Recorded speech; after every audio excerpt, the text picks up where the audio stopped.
I'm looking forward to this discussion of these two reports, which Tamar will moderate. And with that, I'll turn this over to Fernanda. Fernanda, over to you. Thank you so much, Jean. Thanks everybody for joining us today. I will share my screen. Just give me 1 second.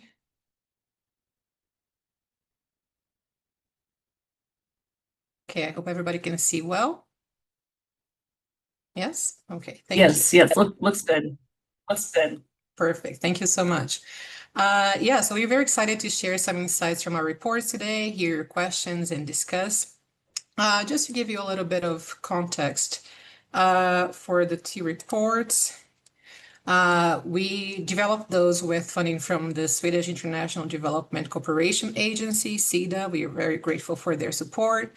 And this is part of a project on digital threats to democracy, a very timely topic for sure. And for the first one, I'll be talking more about the Gen AI in election campaigns. It came from a need we identified to provide nuance to this topic, right? Especially back in 2024, the super year of elections.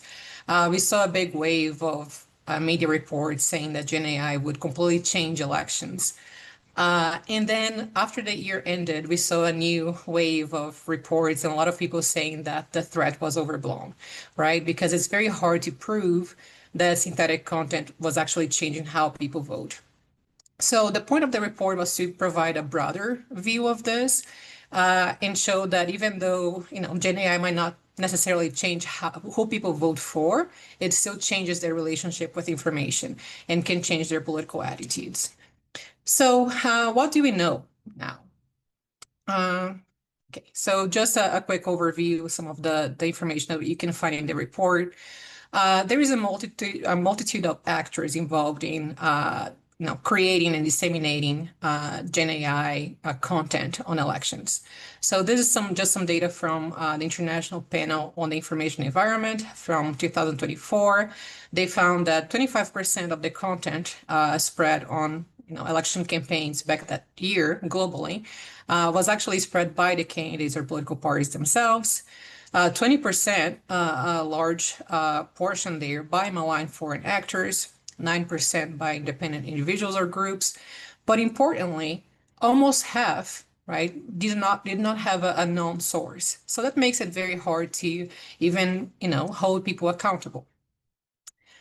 There is also a multitude of purposes, right? So we saw that people were using that kind of content to inform and engage constituents. So even like leveling the playing field, right? So some political parties or candidates less resourceful could actually use the technology to reach out to their constituents in a more targeted way without the need to spend too much money on media teams.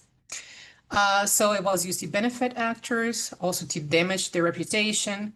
Concerningly, some of the content was used to suppress and manipulate voters, to shape narratives, especially with astroturfing, and to undermine trust in the electoral process. You see a lot more examples in the report itself, but here just some, just to illustrate what we're talking about, an image of then candidate Donald Trump, seen here portraying as helping in the aftermath of a hurricane. In India, Modi was showing that those videos that were spread through WhatsApp. So he would talk to, it was just videos where he would greet the recipient, like using their own names and in their own language. A very interesting example from Argentina, especially because that one went viral during the silent period of their campaign, where Macri was saying that his candidate was withdrawing from the campaign, from the race, and people should vote for the preferred candidate of President Milei. So in addition to purposes, we see it, different applications. Imagery, just still imagery, or also videos, hyper-targeted messaging, especially, with a mix of agentic AI, predictive AI, and Gen AI, to really scrape information and get people to be interested in the message and the content that they have to provide. Deep fakes, fabricated fraud, a big one for elections, and we'll discuss that more in detail later, synthetic personas, and chatbots. Again, just some more examples here. The president of South Korea had an avatar of himself where he would be talking to voters and answering their questions. The case of Belarus was very interesting. What you see here is Yas Gaspadar was an AI candidate, and it was a way the opposition found to protect themselves, right? They could still spread their message, their platform, without the fear of retaliation from the government of Lukashenko.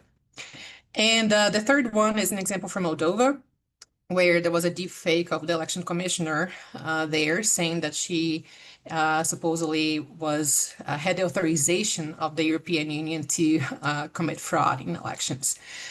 So we are very happy to be joined by Tamar Jvania today, who is the country director there in Moldova, and she can talk a little bit more about the country experience with this issue and with Gen AI more broadly. So Tamar, over to you. Thank you, Fernanda, and showing these important examples, including from Moldova. Yes, that was one of the examples from the 2025 Moldovan parliamentary elections, as mentioned by you already. That was fabricated video impersonating the chairperson of the CEC Moldova, Ms. Angelica Karaman, falsely claiming that the CEC had EU approval to commit electoral fraud. The CEC's reaction was immediate. Just to say about this fact, the Commission publicly rejected these claims as false and warned against misleading content targeting electoral trust. The video itself was not removed by CEC, but by social media platforms under their policies. So just to say, this is great pleasure to moderate this important discussion and introduction and presentation of these two reports. But let me a little bit talk about the context in Moldova when it comes to the synthetic or AI-generated content. So in Moldova, synthetic or AI-generated content became an increasingly visible part of the information environment. This included fabricated videos, manipulated messages, and coordinated online content that in many cases targeted electoral institutions, mainly the Central Election Commission, which in turn could affect public trust in the CEC and in the electoral processes more broadly, of course.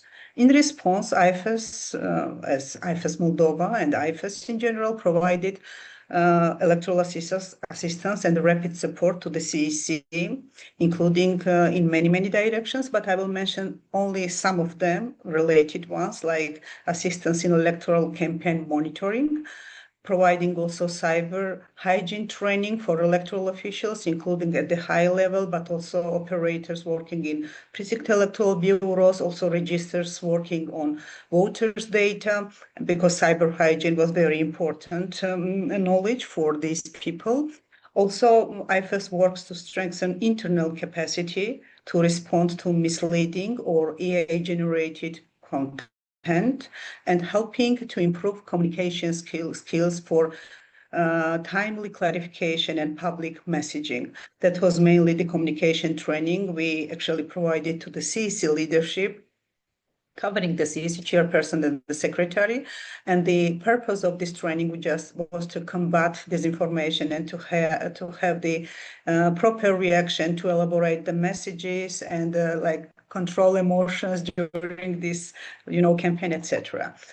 I have to mention that IFES also conducted pre- and post-electoral surveys to support CEC in understanding voters' sentiments and attitudes toward electoral and related processes. The survey also included questions related to informational environment.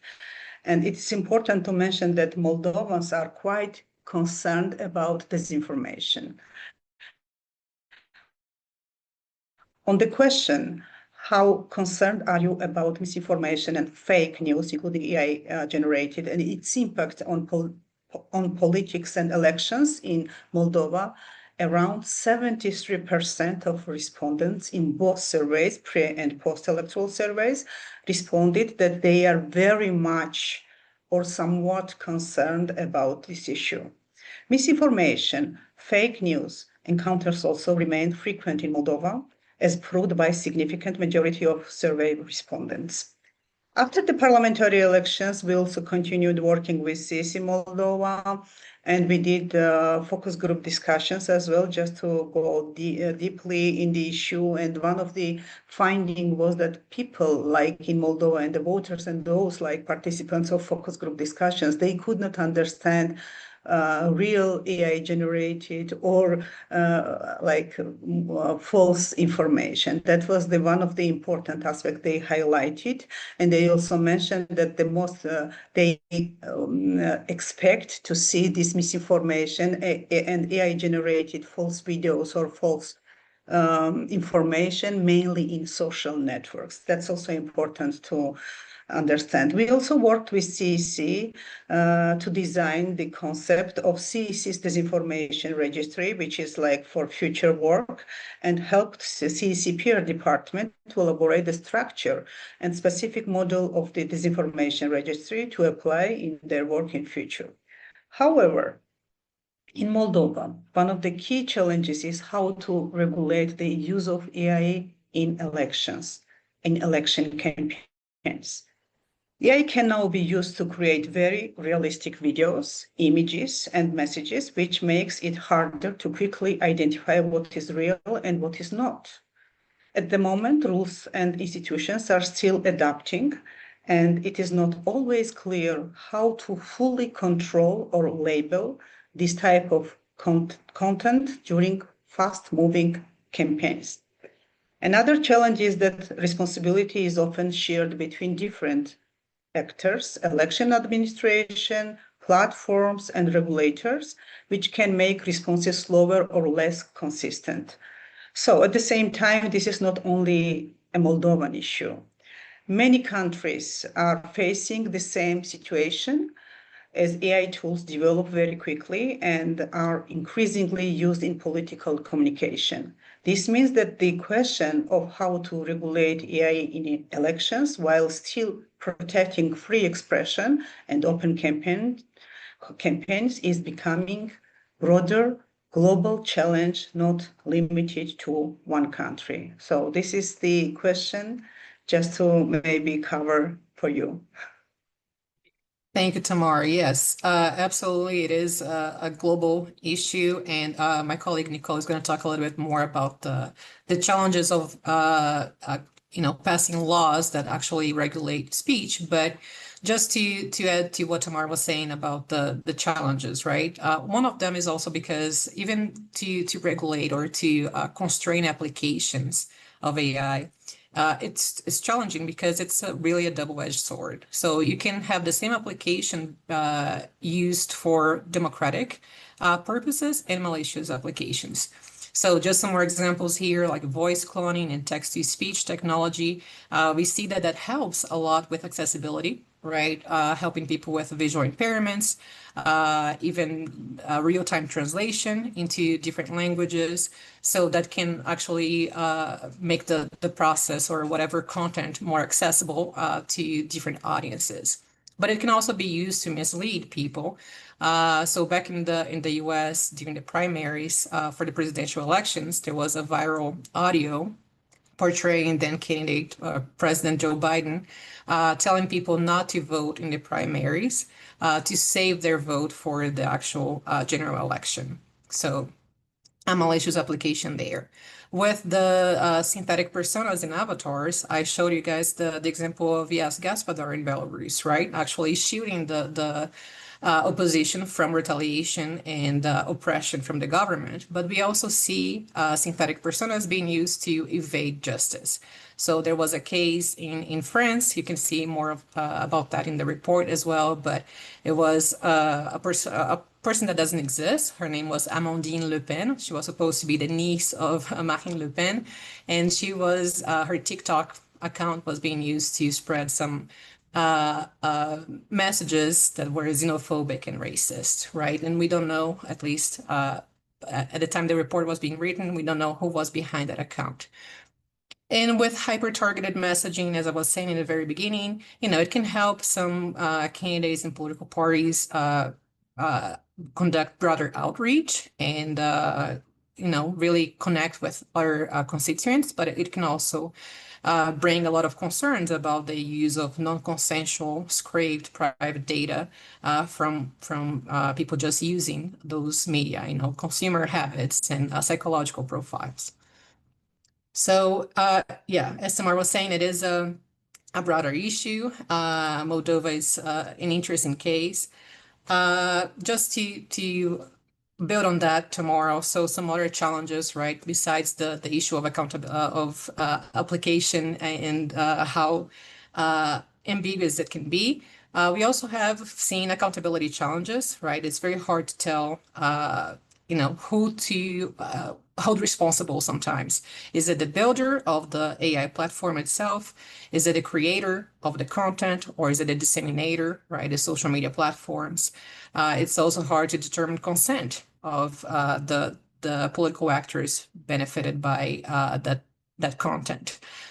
So a similar issue that a lot of you probably know about third-party campaigning, right? Like how to tell for sure that the political party or the candidate was actually, aware of what was going on and consented to it. Establishing deception can also be challenging, right? So some people might say, no, this is just creative content. It's not necessarily to deceive anybody. And also it's hard to prevent accountability evasion through AI personas, as I was mentioning the TikTok account of Amandine Le Pen. Some ethical challenges as well. Right. So go ahead, Tamar. Just I wanted to talk about other challenges, but before that, I wanted to say a few examples, maybe positive and negative examples. Use of AI by Central Election Commission. In Moldova, the CEC has not been a major user of AI in campaigns, but rather the target of its misuse. We have seen cases of AI-generated deepfakes impersonating election officials and the broader AI-driven information campaigns, often with cross-border elements. At the same time, the CEC has taken important steps to respond, including improving monitoring of online campaigns, strengthening the cybersecurity, and actually debunking false information. This shows both the risks and also growing resilience of the electoral institution. At the same time, there are also some positive examples, like the CEC in Moldova has used chatbot tools, for instance, to provide voters with quick and reliable information.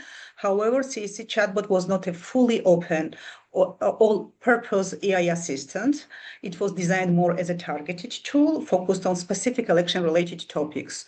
So rather than answering anything and everything. So CEC's chatbot in Moldova was quite targeted.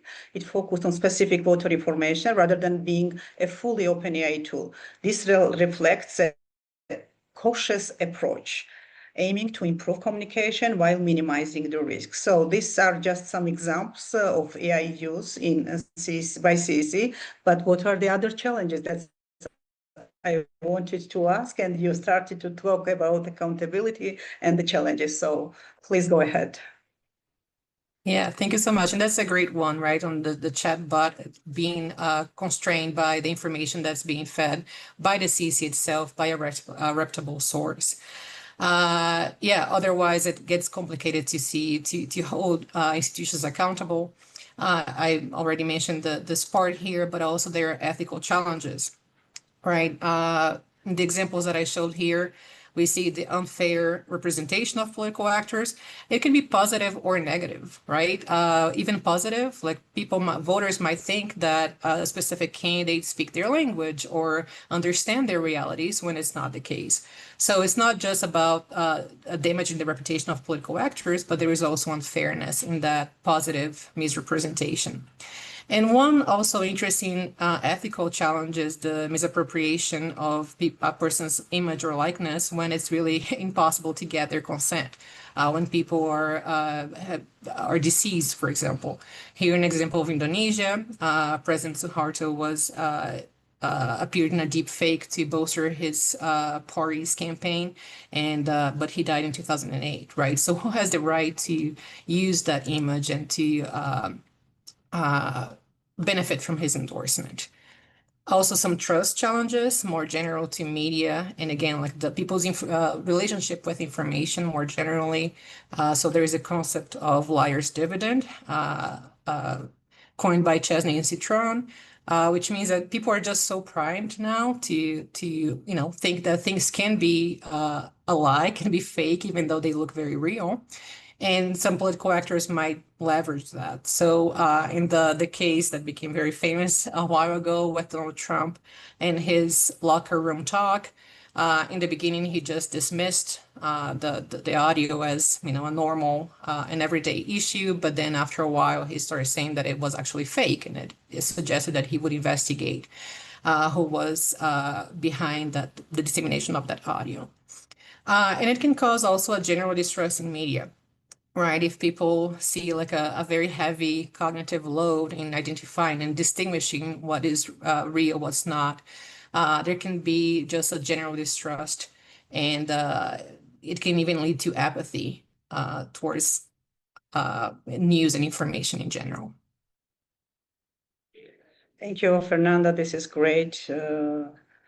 Great information you shared and examples, but let me talk a little bit about another issue, which is linked to the labeling. During the 2025 parliamentary elections in Moldova, and I'm talking about Moldova because I was working in Moldova and I know a lot about Moldova. So labeling of political content highlighted some important challenges related to direct and indirect disclosure.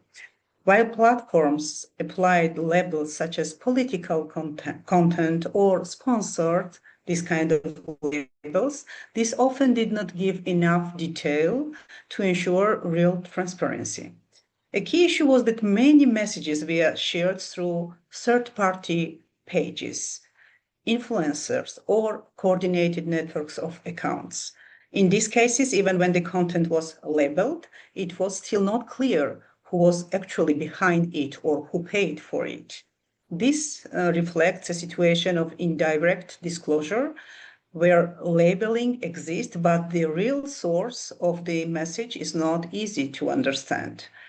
So, for example, during the campaign, platforms like TikTok removed thousands of videos that violated rules on disinformation, including AI-generated content. At the same time, investigators revealed coordinated networks using fake or paid accounts, as well as AI-generated videos to spread political messages. Even when such content was flagged or labeled, users could not clearly identify the real source or funding behind it. Labeling can also be like, for instance, created by AI, not created by AI, or edited with AI, also altered or synthetic content. So this brings me to a question. Do you think labeling as it is used now is enough to deal with challenges like AI-driven disinformation, or do we need stronger ways to ensure clear and direct disclosure of who is behind such content? So the simple question is whether labeling is a good solution to combat AI-driven disinformation. Mm-hmm. Thanks, Tamar. And I think the examples that you were sharing are very interesting because they do show the compounding impact, right, of the third party issue and the labeling. Because on whether we can tell, who is paying for that content, it's a complicated issue. It's hard to prove coordination. It's hard to prove consent. And then to go back to the issue of labeling itself, I think it's an obvious kind of remedy, right? Everybody talks about it. Let's just tell people. Let's give people the information so they know that it is not authentic. But it's very interesting when we get to see the actual research and seeing like the impact of those labels on consumers. So there is some recent research showing that there is a lot of confusion over what is created by AI, not created by AI, edited with AI, or altered or synthetic content, right? People cannot really tell the difference sometimes and what it means to the authenticity of the content. Many people do see the labels and they choose to disregard the warnings, or they still share that content regardless. It's the third one here. People do not, the labels do not necessarily stop people from sharing the content. There is also the potential for the implied authenticity effect, which means, if you see the labels in a lot of content and then you see some content that's not labeled, you might just imply that that one is authentic. When it might not be the case, right? People can be using open source platforms that don't necessarily mandate the label, or they can artificially remove labels. So it's also a problem if they just assume that the content is real. And there is also the potential for aversion to synthetic content that's not harmful, right? Not all Gen AI content is harmful. It can also be very helpful sometimes in explaining some complex concepts. So people should not necessarily assume that if it's Gen AI, it's bad. So of course, there are a lot of concerns there in terms of direct disclosure. I think it is an important path, but not enough. And of course, there is some nuance there as well. I always think of some memes about California, like when you buy any product that says this product has an ingredient that's known to the state of California to cause cancer. And there were a lot of memes saying like everything in California causes cancer, right? So there's also this fear that people would just be overwhelmed by so many labels. So we have to really weigh those choices, the options that we have for direct disclosure. And then there is also, of course, the other path for indirect disclosure. So we're talking about the metadata and the digital seals, right, of information, which is just to say that, this content is what it says it is, right? So some layers of cryptographic information to ensure that information, that content is authentic. Which also has some drawbacks in terms of interoperability. So ensuring that different platforms have the same systems to enable that indirect disclosure to be available to consumers. There is also usually the assumption of good faith, right? That people want that metadata to be available to the consumers, and that's not a given. We can have people removing some of that information to, intentionally mislead the consumers. And there is the burden on media consumer. This usually is like an icon on the image or the video where you can click and see the metadata, see the information. So it does require some kind of, willingness from the part of the media user to like, okay, I want to know what kind of information this is, if it's authentic, who altered, who edited the content. So a lot of nuance there, a lot of, potential, but also a lot of drawbacks that we have to consider. Thank you, Fernanda. That's very interesting information and lots of considerations. So we need to think a lot. And even myself, I'm not fully familiar with AI generated issues. So this is very important webinar and discussion. And I think there is room for more work and for more researches and studies. But that was interesting information you shared. But let me now move to Nicole. And so just to talk about the second report as well, because it is also quite interesting report. I read it earlier, and even so during the drafting process, and now it was like interesting because it also covers Moldova case. So given that simply disclosing when content is inauthentic is not enough, many countries are moving forward with laws and regulations to actually constrain the type of information that can be disseminated during elections. So that was the focus of the report I'm talking about. So your report, Nicole. So can you share what trends you found, please? Of course. Thank you, Tamar. It was great to be able to do some research in Moldova last year alongside Philippines. My colleague Matt Bailey and I were able to kind of be on the ground to do some studies. So alongside Fernanda's work, over the last year, I was conducting research on the rise of misinformation, disinformation, and malinformation laws. and what they mean for democratic institutions and democratic participation more broadly. So starting with the big picture here, what we're seeing globally is a rapid expansion of laws targeting misinformation, disinformation, and malinformation, or what we'll refer to as MDM laws from here on out. So between 2011 and 2022, at least 78 countries adopted these styles of laws. The original data set was compiled by two very great scholars, Dr. Samantha Bradshaw and Gabrielle Lim, who were looking specifically at how these laws impacted press freedom around the world. These laws are often introduced to address genuine risks, so things that Fernanda discussed, but things, including foreign interference, coordinated disinformation campaigns, and kind of the unlabeled content that can distort the many democratic processes, but especially focusing here on electoral processes. So when we're looking specifically at elections and how these laws affect the independent mandates of election management bodies, we saw a few kind of key patterns begin to emerge. First, many MDM laws rely on pretty broad definitions of what counts as sort of the false information or fake news, often without clearly distinguishing between disinformation, satire, and legitimate political speech. Second, we're seeing increasing criminalization. So in countries that we looked at that kind of beyond the fieldwork scope, but such as like Nigeria, Tanzania, Thailand, Vietnam, cybercrime laws have been used to prosecute political speech under the banner of combating misinformation.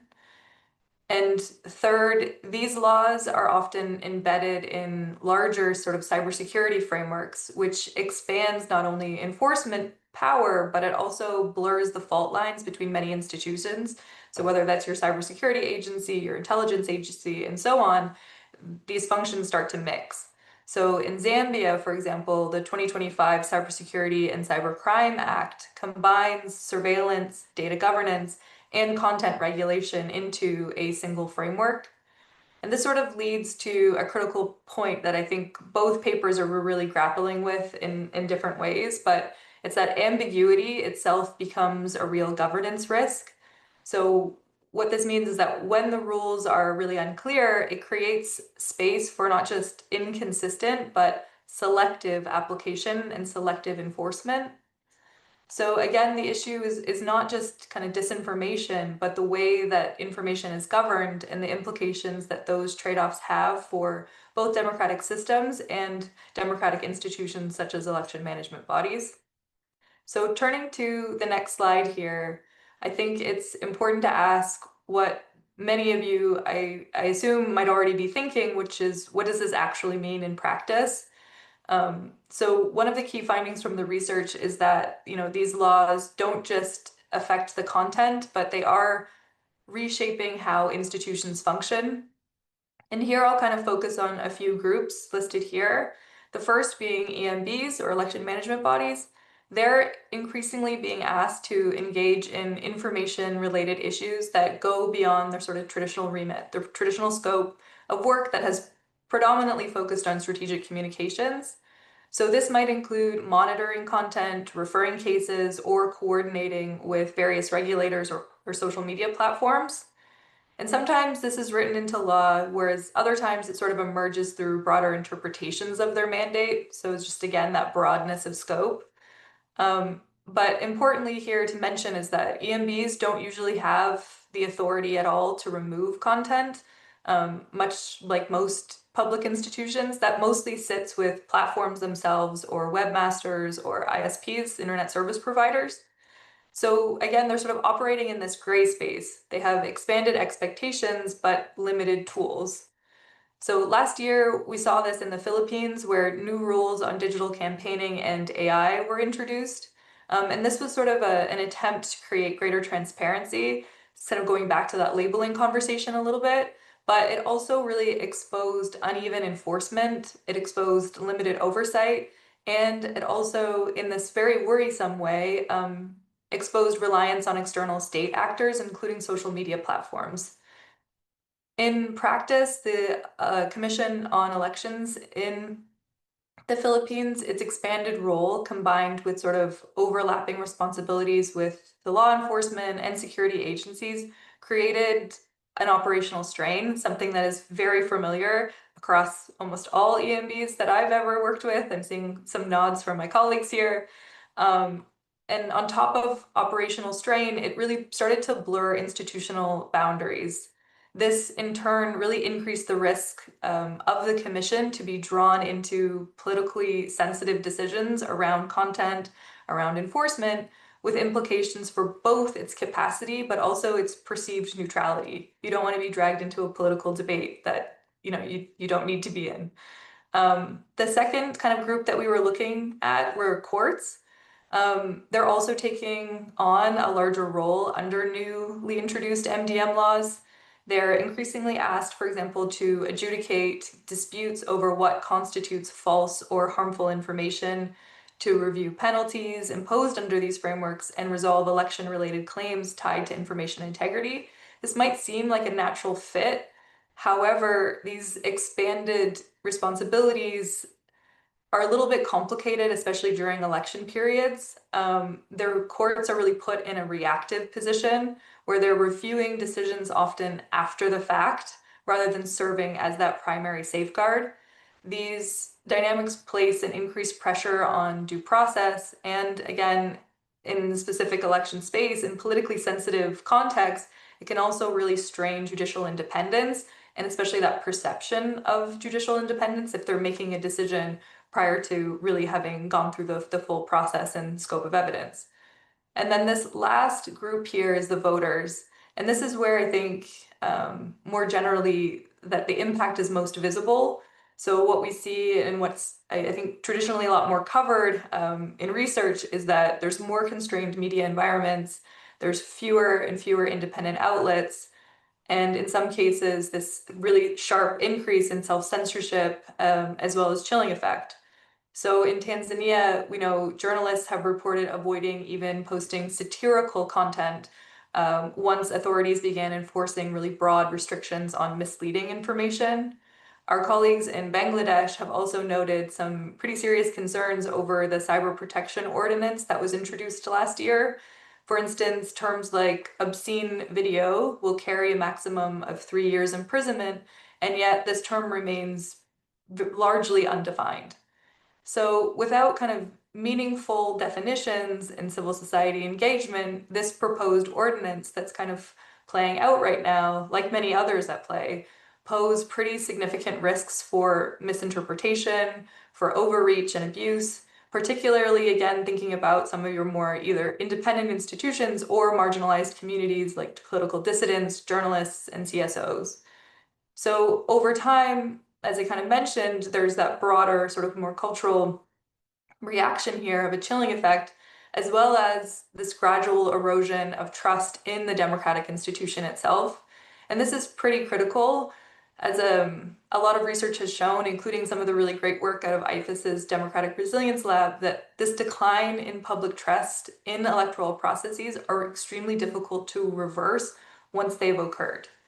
So on that very positive note, I will pause here and turn it back to Tamar. Yeah, thank you, And just Nicole. before That we- was extremely. Yes. Sorry, Tamara, I was just gonna say one thing here on this slide from Nicole is that we're treating EMBs and courts as separate actors, but there are also many countries where the election commissions also have the judicial, right, electoral justice role. So you can imagine how, those two buckets there will combine and compound as a challenge for the election commission to administer the elections and to also deal with the sanctions and the rulings about the kind of content that can influence the campaign. Thank you, Fernanda, for this comment, and it was very interesting to listen this about the global trends when it comes to the MDM laws and the institutional effects. Just to maybe a little bit one more time to clarify for our audience what we mean under MDM laws. It's like misinformation, disinformation, malinformation laws. It's the regulatory legislation about the information, to regulate information. I wanted to mention something related to the CEC Moldova, because of course there is the regulation in Moldova, but it is not under the CEC control to have some kind of like the reactions when it comes to the information regulation and environment in general. So most recently, some legislation amendments actually introduced some sanctions, and this is also part of the report in Moldova.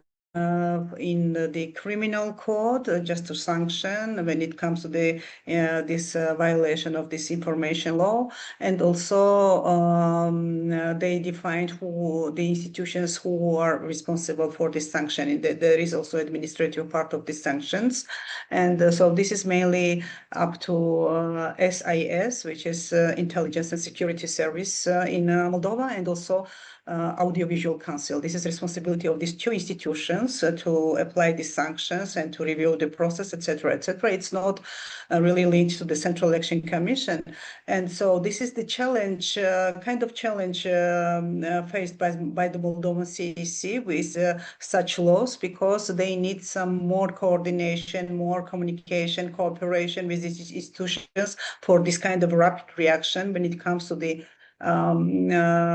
just to remove this fake news or insufficient content. And also it's not only about the institutions, it's also about the platforms. And I remember that CEC tried to meet with Meta representatives, with TikTok representatives several times, and tech companies are very important in this area. So they need to understand the problems of the election administration in general, not only in Moldova, but in many EMBs. They face the same, they have the same challenges, and they cannot address it immediately, because we remember also in Moldova, in other countries, in my home country also, that we had to remove lots of fake pages, but it was only under control of these tech companies, and we had to ask them several times just to please review and have the rapid reaction, because it really affects on the mind of the voters. And there is another issue, because voters cannot understand I mean, they cannot really understand which is true and which is the real information. So this is a very important aspect and the challenge for EMBs, and not only for EMBs, as Nicole mentioned. It's like the also a problem when it comes to the courts and the voters. And here I want to ask Nicole one more question. What are the main pressure points we are seeing globally, like when it comes to the key vulnerabilities? Yeah, so I think when we sort of step out and look across the impacts, a few kind of key vulnerabilities really stood out. We looked at a few more than this, but just kind of for the sake of time, I'll just highlight a few. So the first one, which was almost across the board, was overbroad countermeasures. So this means kind of measures that are designed to really target harmful content, but they often extend beyond their original purpose. So here they're capturing journalism, they're capturing, satire, legitimate political debate. So when the line between harmful and legitimate speech is unclear, people begin to self-censor. And by people, this includes journalists. And here, the overall quality and diversity of political discourse really declines. The second vulnerability is opaque enforcement. So this is decisions around content removal or penalties are often made without very clear or transparent criteria or public explanation or consistent application. So even what really well-intentioned actions can wind up as sort of appearing selective or politically motivated, which can erode trust in both the process and the institutions enforcing it. So when it comes to an opaque enforcement, what we really want to see is just more transparency in that process itself, which means more kind of definitional safeguards there. And then the last one is just very weak procedural safeguards. So this sort of feeds into the first two here. So in many cases, there were really limited opportunities to appeal decisions, unclear evidentiary standards, or just completely insufficient independent oversight. So without these safeguards, it becomes really difficult to challenge errors or abuses, which can kind of undermine what we spoke about earlier, both the due process and the confidence in election outcomes.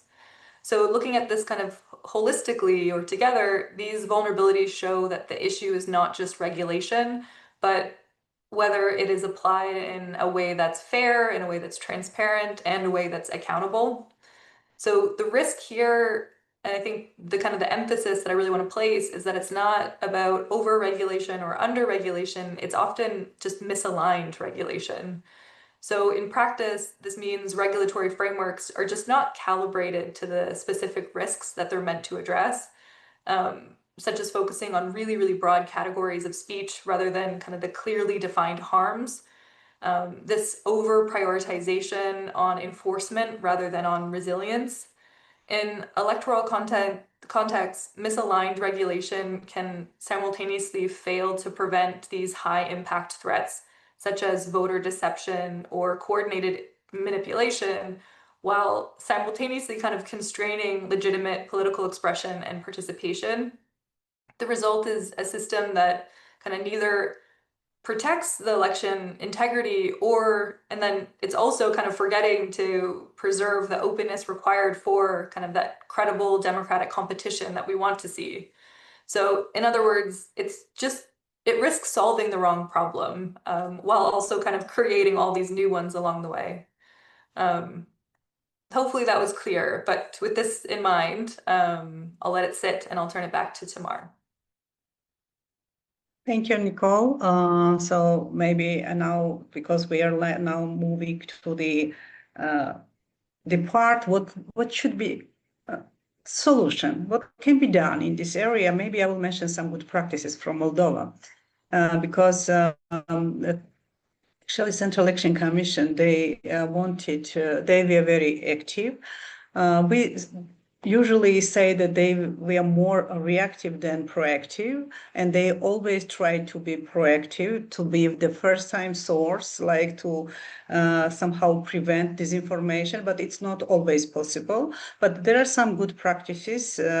We applied, for instance, together with IFES assistance, we conducted several electoral dialogues with different stakeholders, and at least 2 out of the several dialogues, we are focused on the disinformation, and just to have the real to share the real information, correct information from the first source and trusted source, which is CEC, about the procedures and different issues. And the CEC, under IFES supported electoral dialogue platform, they facilitated and led discussions with media, just providing the information. And that was one of the good examples of how to have this rapid reaction when it comes to the disinformation, spread of the disinformation. We also tried together to define the problematic issues via our survey, and what kind of issues we are vulnerable to disinformation. And CEC tried to create more content and more information, and including videos to cover these issues and to prevent some more disinformation, which was very large scale in Moldova.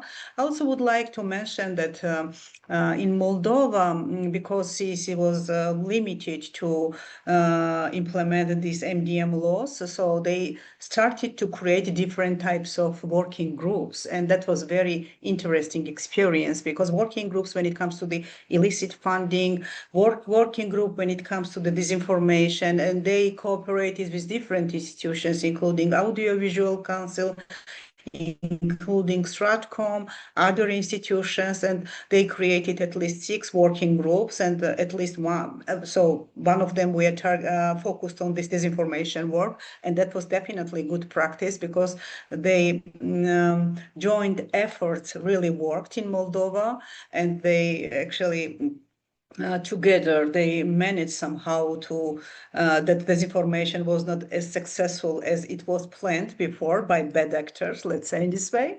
And also, I want to mention the work CEC also initiated just to talk to tech companies. Again, I mentioned it earlier, but they wanted tech companies to be more responsive and to establish some cooperative mechanisms between EMBs and tech companies to have the timely reaction on those issues. So all these are very important and good practices.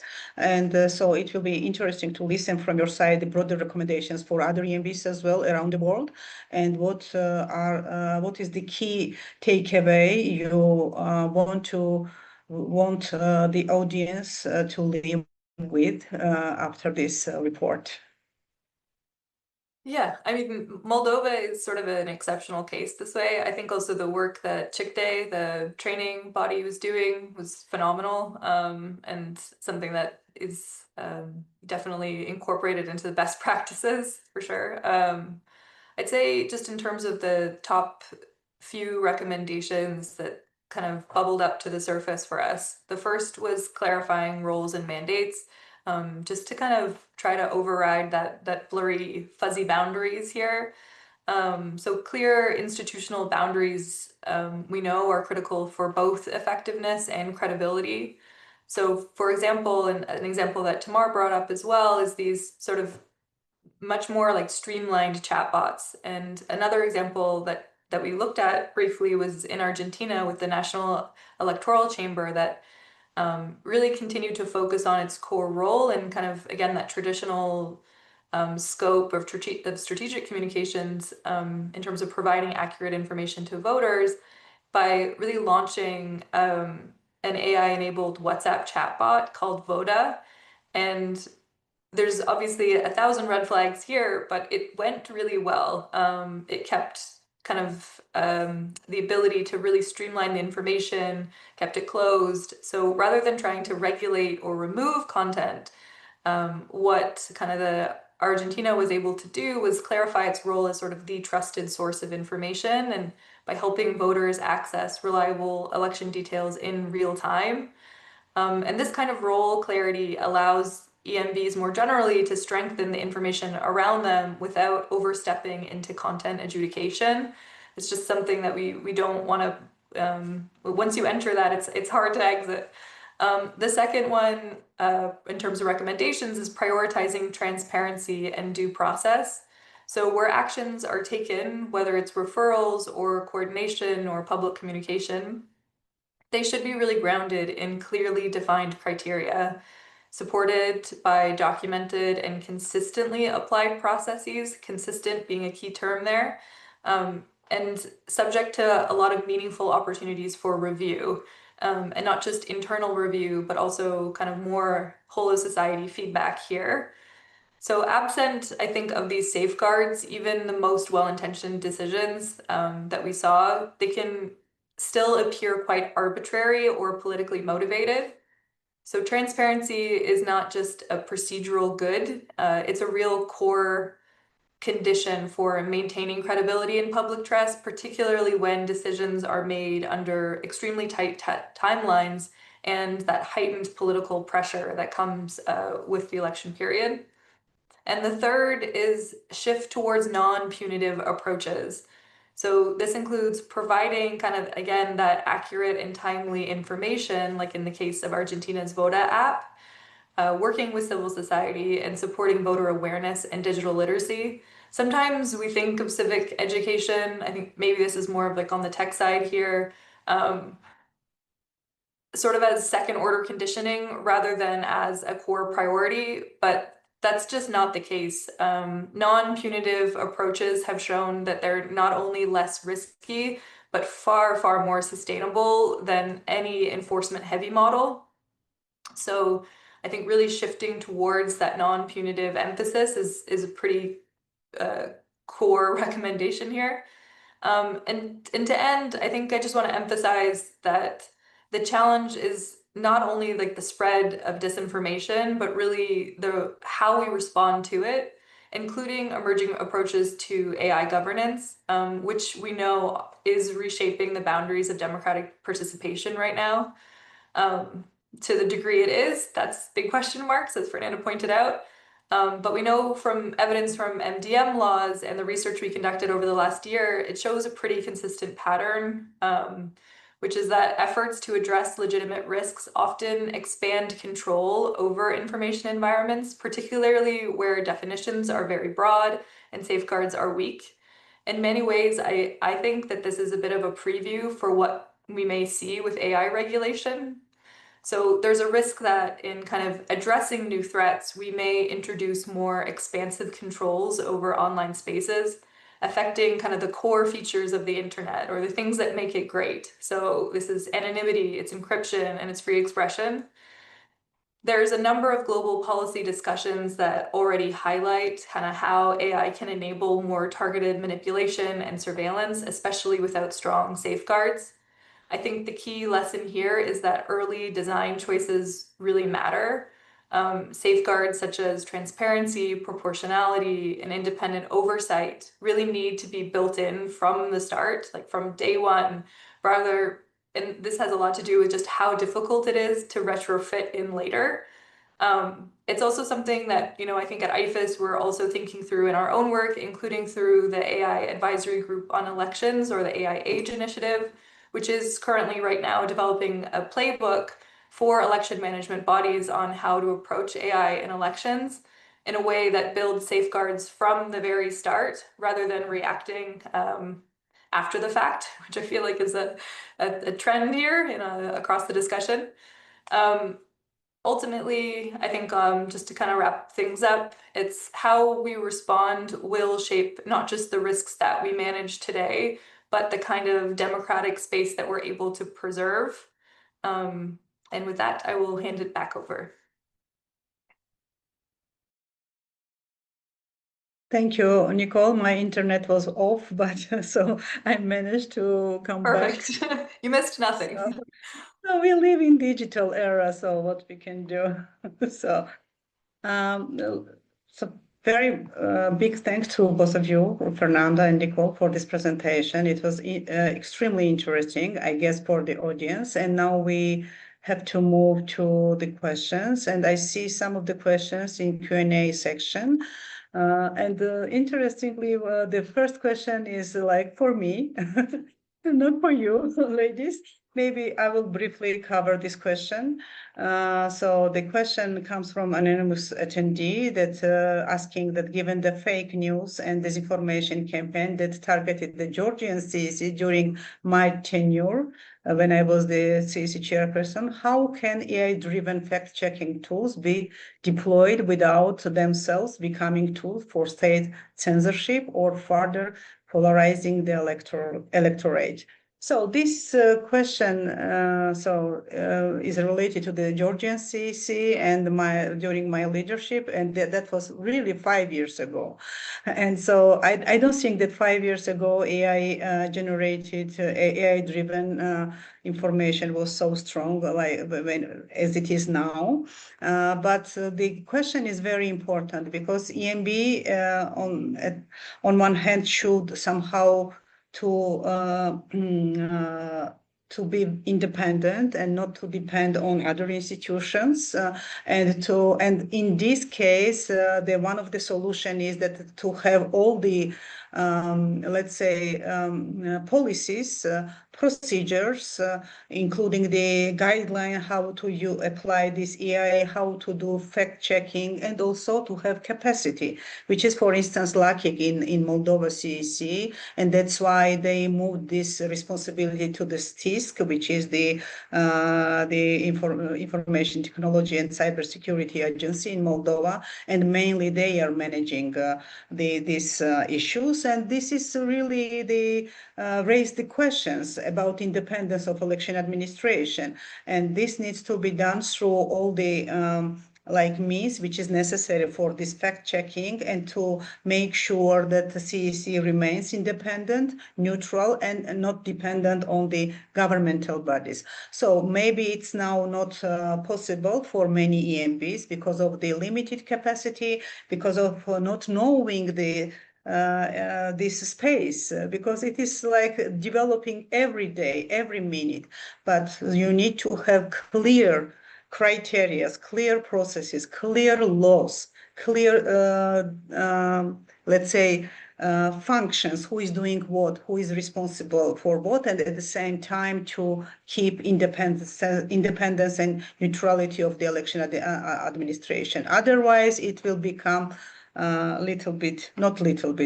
very problematic. And so I would say that this is the very important work, and we need to, all the EMBs, not only Georgian EMB, but other EMBs, they need to find a way how to deal with this problem. So next question, it's about for Fernanda. Fernanda, it's the question comes from the Ayodele Babalola. I'm sorry if my pronunciation was not proper. What other ways can AI be regulated, especially in political campaign, considering that outcome of the study that about half of generative AI from unknown sources? Two questions. What will unmarking look like? And also, is AI something that campaign finance law is suitable to tackle if it evolves with the tide? So the question is for Fernanda. Questions, actually, two questions. Yeah, no, great questions. And so I think, one key takeaway from this whole discussion is that no one solution will, solve everything. We were talking about labeling, we were talking about indirect disclosure, we were talking about regulations and the challenges. So I think in this case as well, like, for example, we have a very large, the largest database on elections, election guide, and we've been monitoring, like the types of laws on disinformation, for example, that countries are implementing. So we have that data point there for all the countries we monitor. And what we see is that a lot of the countries already do have some kind of legal framework, right, to prevent defamation, to prevent slander. So a lot of that kind of content that's generative AI can also fall into those already existing legal framework that people are aware of, that they abide by, without crossing the issue with the freedom of expression and freedom of speech lane. So that's one of the things, like just using the existing legal frameworks on the criminal codes and the civil penalties that they do have. They're one, and I understand that that's mainly your question, right? Like, if we cannot tell, like, who is responsible, right? Like, we don't know who created that content, who is disseminating that content. I do think your point about political finance is a very good one, and that's why I was also bringing the issue of third-party campaigning, right, during my presentation. I think it's a similar challenge that we have there, identifying who is behind some of those sponsored contents, and how to prove that that's the case, that there was coordination with the political actors. So some more transparency in political finance and clearer rules about third-party campaigning would also help with that. I think it's going to be a mix of solutions, right, on the legal side, but also on the tangential issues like political finance. One other issue is, of course, and my colleagues already talked about, the coordination with the social media platforms themselves.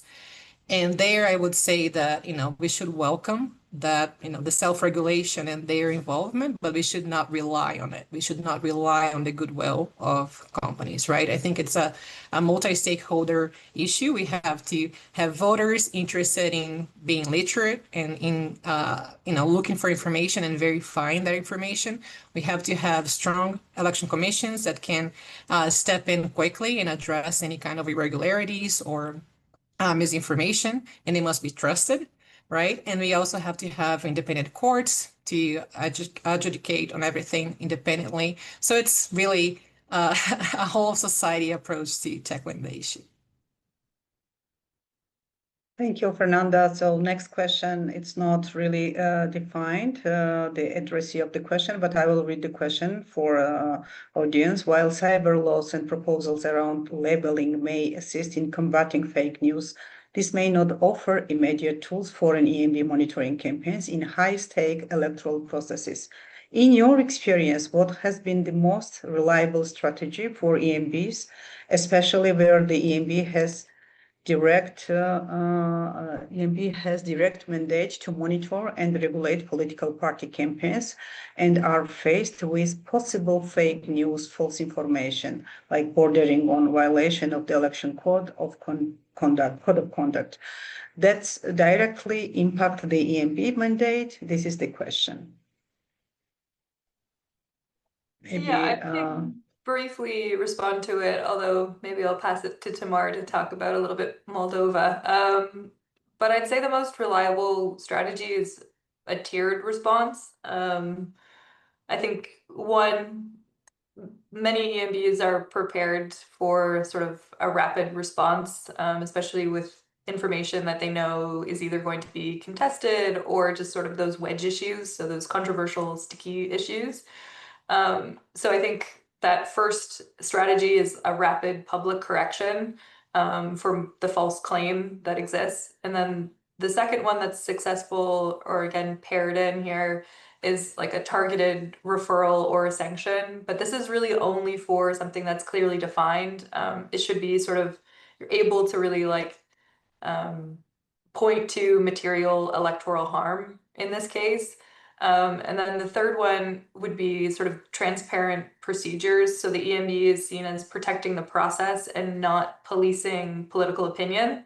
You really want to be able to make that distinction very, very clear.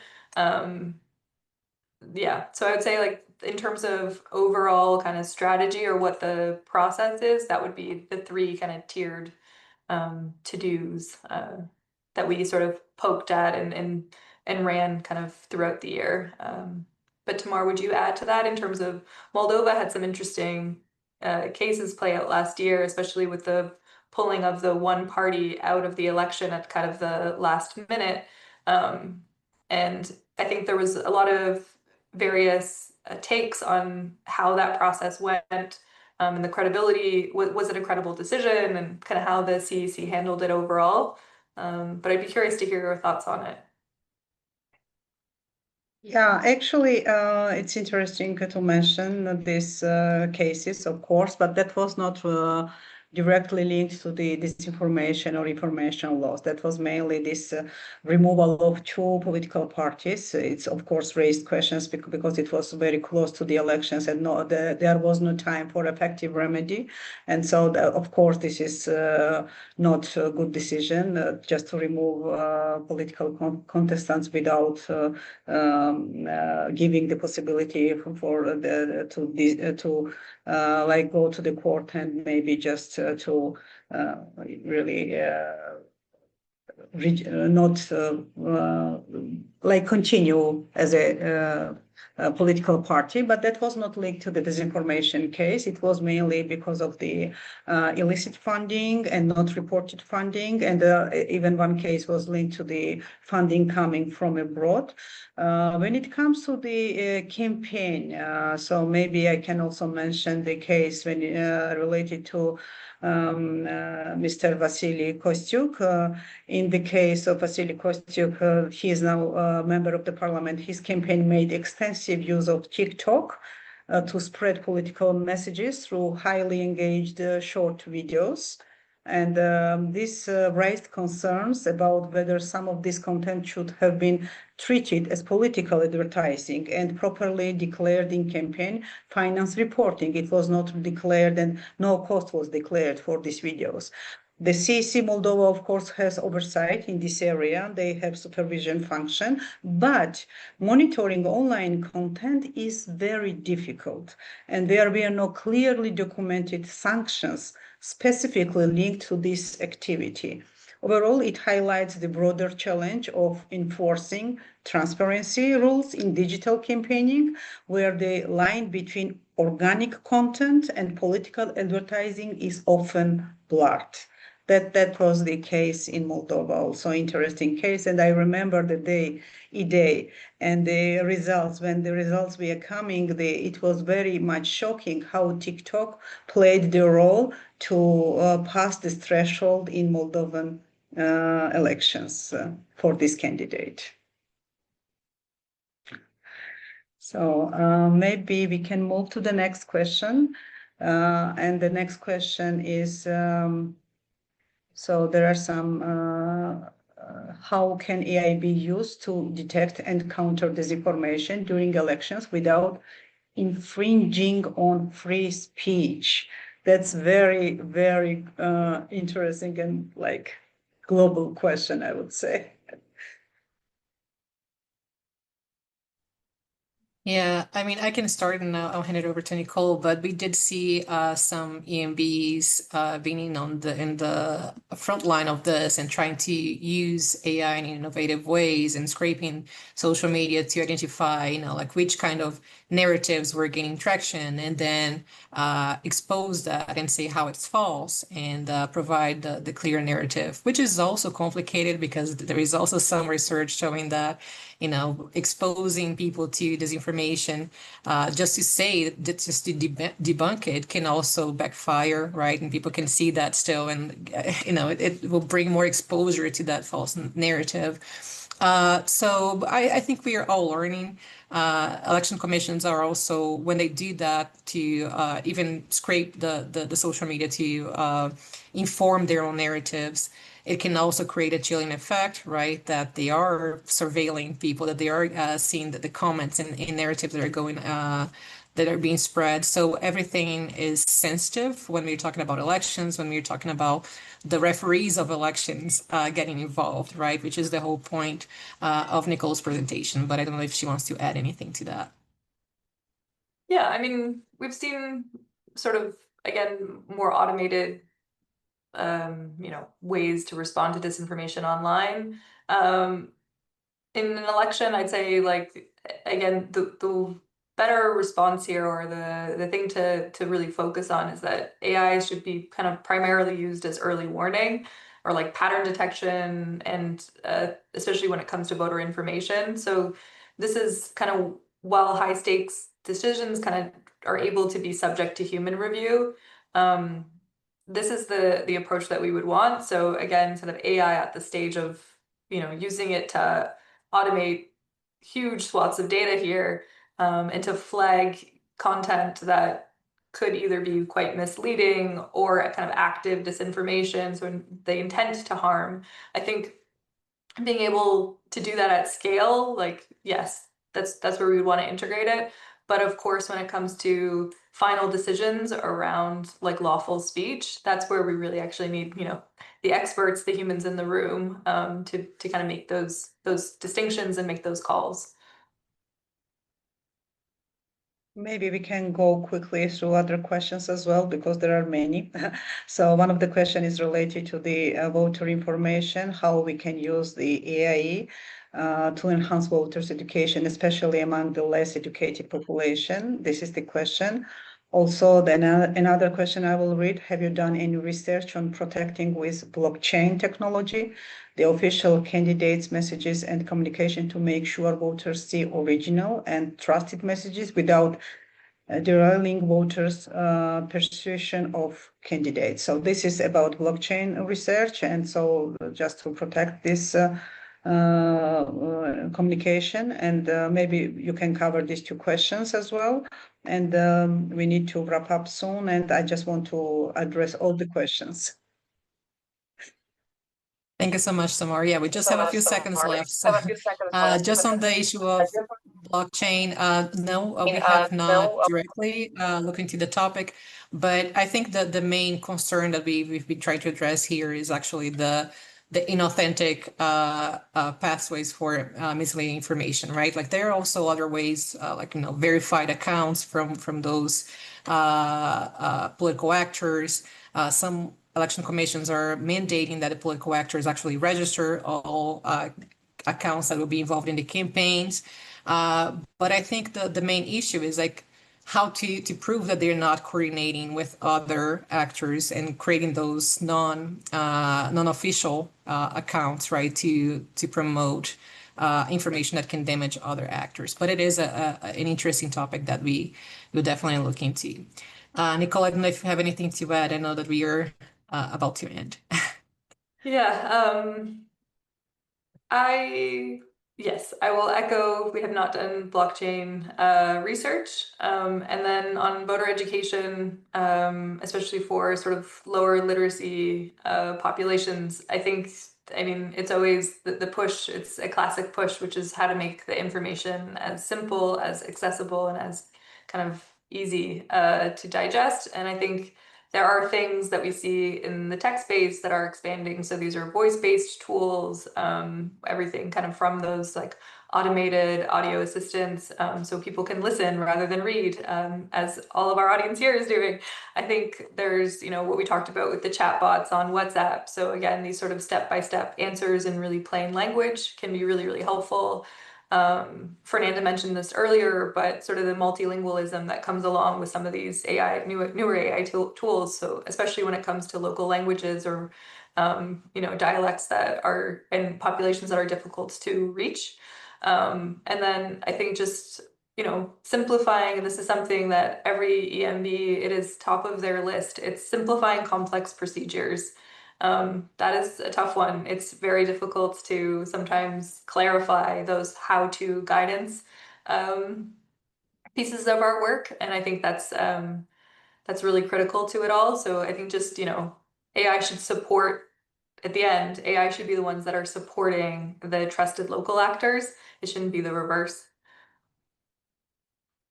Thank you, Nicole. So we have to close close our webinar. So we are running out of time, and there is a promise from our speakers that we can send out answers to remaining questions via email. So it's not the problem. We will cover all the questions. But I wanted to thank you, Nicole. Thank you, Fernanda, Jean, for organizing this very important webinar and discussion. And also big thanks and appreciation goes to our audience for their interest and participation. Thank you all very, very much. Thank you, everyone. Thank you.